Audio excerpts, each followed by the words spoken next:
Don't forget to punch that subscribe button and enable notifications so that you get every video that I upload right to your device, right when it goes up. And thank you for your continued support.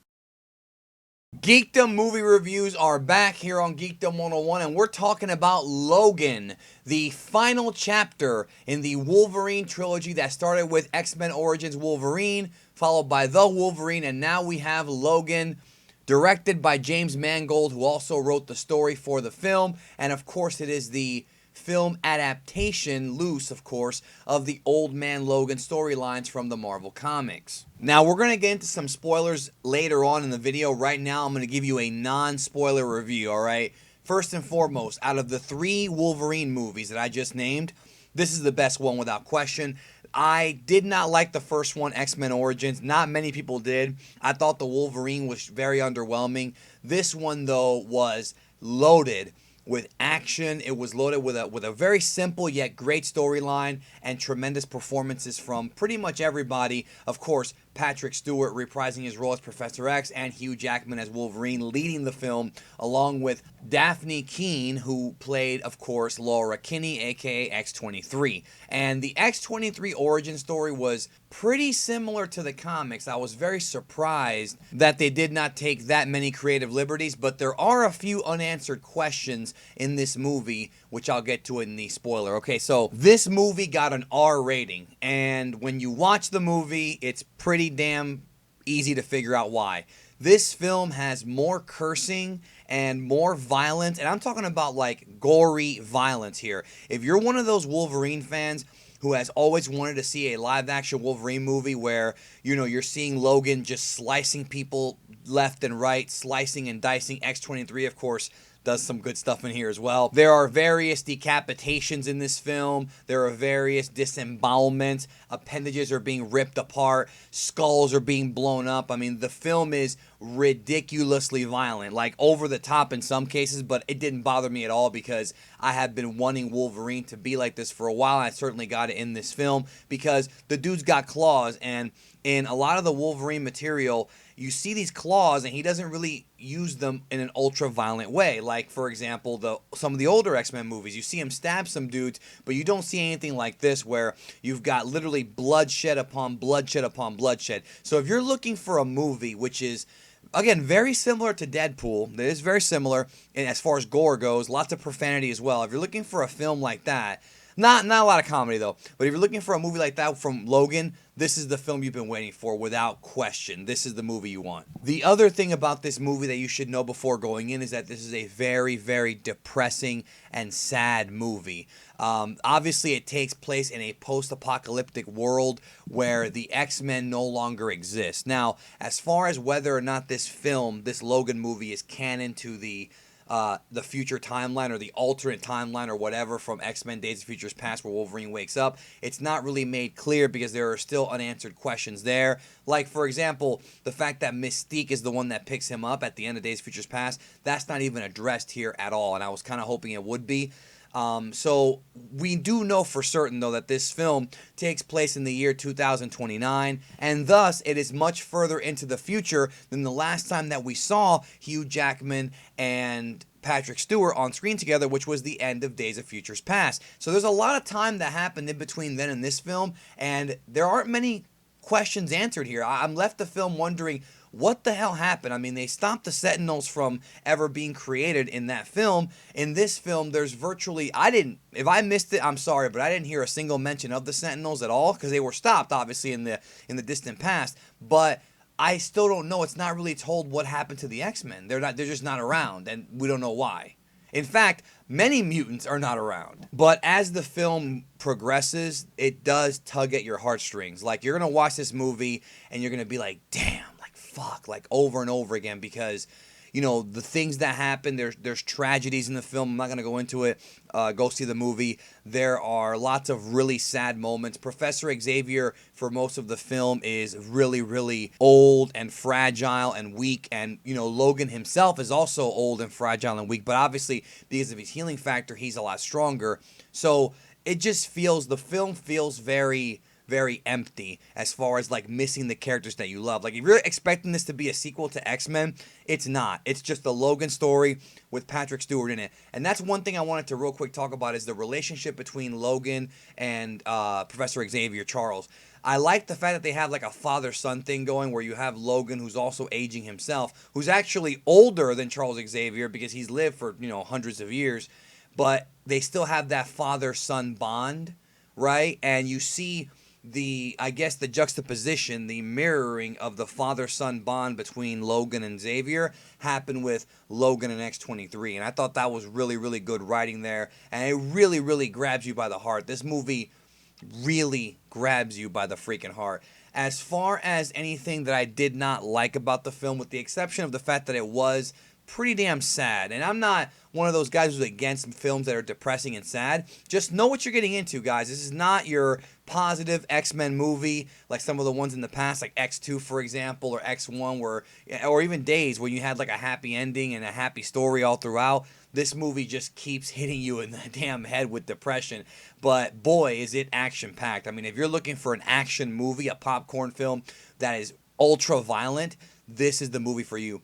And other things that I did not like is I felt the villains were a little bit underwhelming, okay? We have, of course, the Reavers are the villains of this film, and they did their job decently.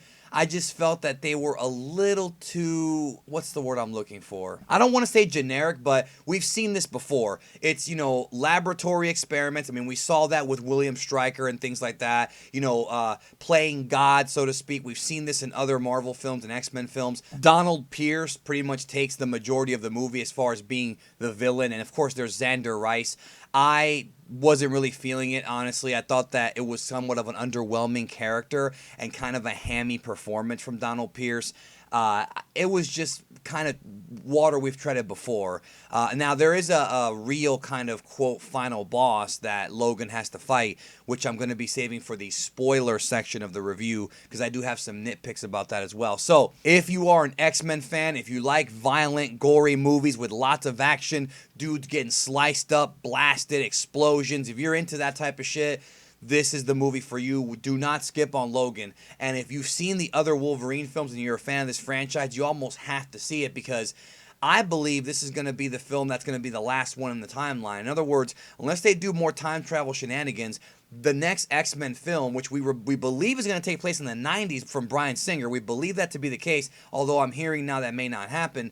I don't think it's going to take place after this film. I think that this film pretty much closed the book on the X-Men storyline and kind of opened up a new storyline with, of course, the possibility of an X-23 film coming out. They might do that depending on how well this film does. So I'm going to give this movie a thumbs up. Not a thumbs all the way up, but it was a good movie, very violent. I still enjoyed Deadpool a little bit more, though, but I did like this movie. Now, spoiler territory, okay? I'm going to give you guys my thoughts on my likes and dislikes with the spoiler. All right, this damn movie, dude, when Professor X died, like, it bugged me, and maybe it only bugged just me, okay? Hear me out for a minute. I'm going to be very honest with you guys. Professor X in his condition reminded me of somebody who was very close to me in my real life who passed away also. So when he actually died in the movie, I didn't cry or anything, but it did hit me. Like, it definitely hit me. It was just the idea of this guy who did so much for humans and mutants, and we already saw him die in the Days of Futures Past, and then he doesn't die when they fix the timeline.